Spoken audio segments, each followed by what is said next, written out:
Inilah Injil suci menurut Markus.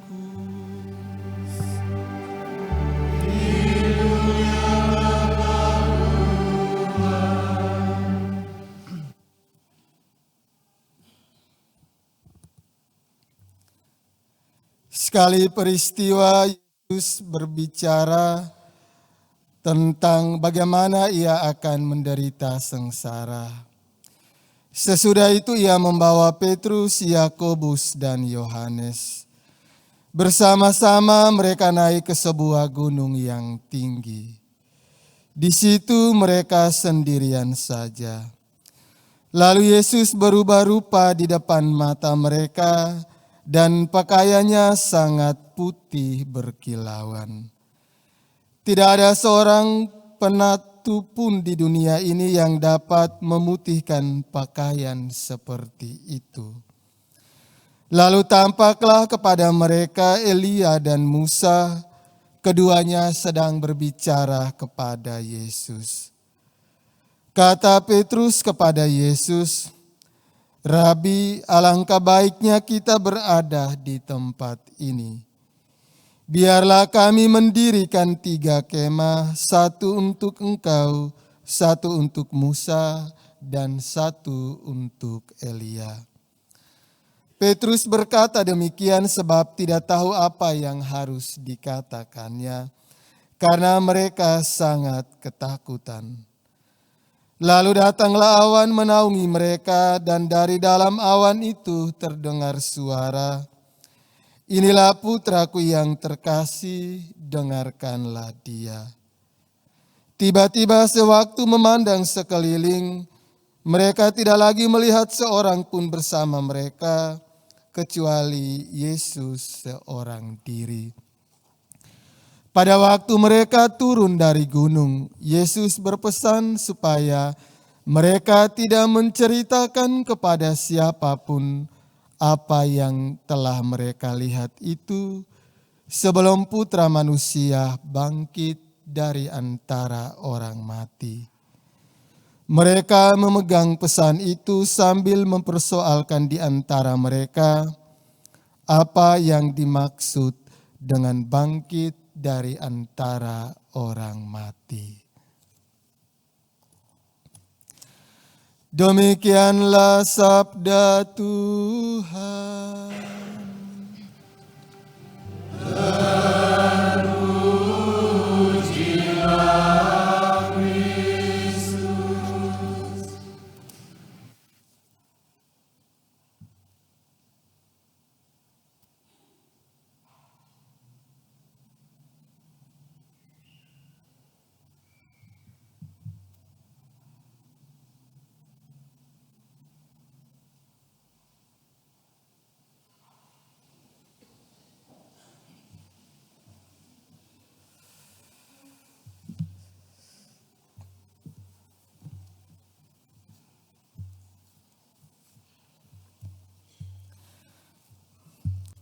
Para suster, oma opa, bapak ibu, anak-anak, saudara-saudari umat beriman yang dikasihi oleh Tuhan kita Yesus Kristus.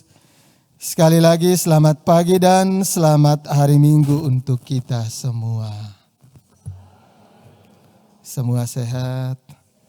Puji Tuhan. Anggota KOR apa kabar? Anggota KOR kurang semangat. Apa kabar semua?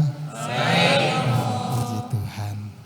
Kalau minggu Prapaskah yang pertama itu sering disebut juga minggu pencobaan, karena Yesus dicobai oleh iblis di padang gurun selama 40 hari. Minggu kedua Prapaskah sering juga disebut minggu transfigurasi. Transfigurasi itu apa Bapak Ibu? Yesus berubah rupa di atas gunung. Dan Yesus mengajak 3 orang murid, Petrus, Yakobus, dan Yohanes. Kalau pada saat kita merayakan Ekaristi, tadi itu transfigurasi ya. Kalau saat kita merayakan misa, Kayaknya saya sudah pernah tanya ya pertanyaan ini. Kapan roti dan anggur itu berubah menjadi tubuh dan darah Kristus? Orang Katolik harus tahu itu. Kapan Bapak Ibu? Hai. Aduh, semua diam. Waktu komuni pertama sudah diajarkan belum? Pada saat apa? Saya buka masker biar lihat jelas. Pada saat kapan? Ya. Iya, konsekrasi itu doa apa yang diucapkan? Ada doa khusus. Ketika imam menumpangkan tangan di atas piala dan patena juga sibori, itu imam mengucapkan doa epiklesis konsekrasi. Ingat itu baik-baik. Namanya doa epiklesis konsekrasi. Mengundang Roh Kudus untuk memberkati, menyucikan dan menguduskan roti dan anggur menjadi tubuh dan darah Kristus. Setelah Romo berkati, maka lonceng bunyi, kita berlutut dengan tenang. Itu saat yang sakral. Ingat itu baik-baik. Doa apa namanya? Epiklesis konsekrasi. Nanti kali berikut saya tanya tidak tahu. Semua waktu komuni maju saya berkati saja. Tidak usah komuni. Ini katekese singkat. Pada saat itu peristiwa roti dan anggur berubah menjadi tubuh dan darah Kristus, itu disebut dengan satu istilah transubstansiasi. Istilahnya sulit ya. Namanya transubstansiasi. Kalau transfigurasi Yesus berubah rupa, transubstansiasi, substansi dari roti dan anggur berubah menjadi tubuh dan darah Kristus. Substansinya itu berubah, transfigurasi, figurnya Yesus berubah menjadi cahaya. Jadi orang Katolik harus mengerti itu. Lalu kalau kita membaca dan merenungkan firman Tuhan, kita baca kitab suci ya, itu ada ayat atau ada perikop yang terkadang membuat kita itu bingung, bertanya-tanya. Seperti bacaan pertama tadi. Allah meminta Abraham mempersembahkan putra tunggalnya menjadi korban bakaran di atas gunung Ishak. Padahal Abraham dan istrinya sekian lama menantikan penggenapan janji Allah kepada Abraham untuk menjadikan keturunannya sebanyak bintang di langit dan pasir di pantai. Tetapi ketika Ishak lahir, justru Allah meminta dia untuk mempersembahkan putra tunggalnya kepada Allah. Tetapi ketika Abraham sudah menyiapkan segala sesuatu, dia mengambil pisau ya atau parang untuk menyembelih Ishak. Allah bilang jangan, dan ketika dia menoleh ada seekor domba jantan yang tertambat. Abraham mengambil itu menjadi korban persembahan kepada Allah. Maka kalau kita membaca dan merenungkan firman Tuhan tanpa mengundang Roh Kudus, kita tidak akan mengerti firman Tuhan. Kitab suci itu ditulis oleh siapa Bapak Ibu? Hai. Kitab suci ditulis oleh siapa? Oh, ini berkat benar ini. Prodiakon nanti diberkati aja. Ditulis oleh manusia, mendapat inspirasi dari Roh Kudus. Maka kalau membaca kitab suci tanpa mengundang Roh Kudus, kita tidak akan mengerti. Saya mau menyiapkan khotbah hari ini, 1 minggu itu saya cari inspirasi tidak dapat. Saya bingung bagaimana berkhotbah apa kepada umat. Tetapi kemudian saya menemukan satu perikop yang menarik selain bacaan pertama, bacaan Injil. Pesan Yesus kepada ketiga murid, ketiga rasul. Jangan kamu ceritakan peristiwa ini kepada siapapun sebelum Anak Manusia dibangkitkan atau bangkit dari antara orang mati. Artinya Yesus mengajarkan kepada 3 rasul dan kita semua, kita tidak akan mengerti Yesus, kita tidak akan mengerti kebangkitan dan kemuliaan tanpa mengambil bagian dalam jalan salib Yesus. Lewat salib kita akan mengenal Yesus. Maka setiap hari Jumat selama masa Prapaskah itu ada jalan salib. Gereja memberikan kesempatan kepada kita untuk merenungkan peristiwa jalan salibnya Yesus. Tapi gereja kosong setiap hari Jumat. Berarti tidak ada salib.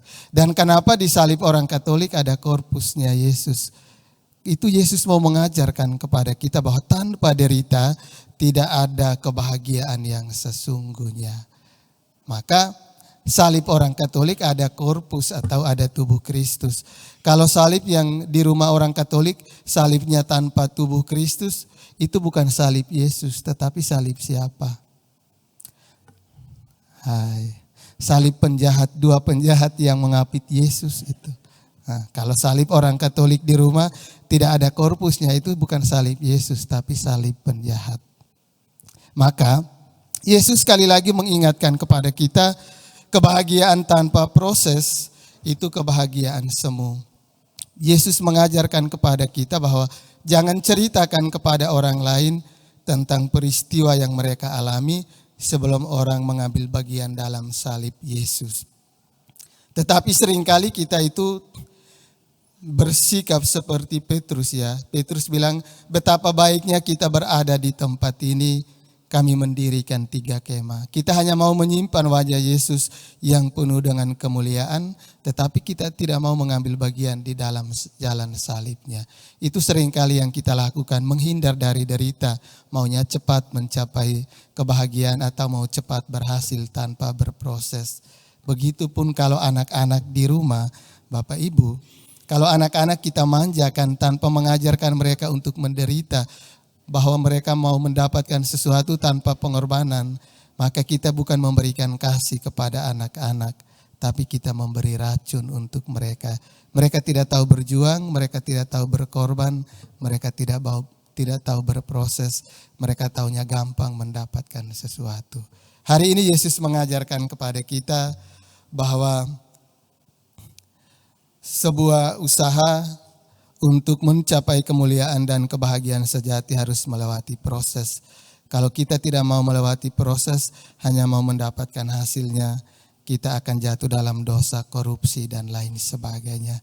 Mari kita berjuang, semoga selama 40 hari kita berproses untuk merenungkan misteri salib Kristus, taat seperti Abraham, karena ketaatan dan proses yang kita lalui menghantar kita pada kebahagiaan yang sesungguhnya.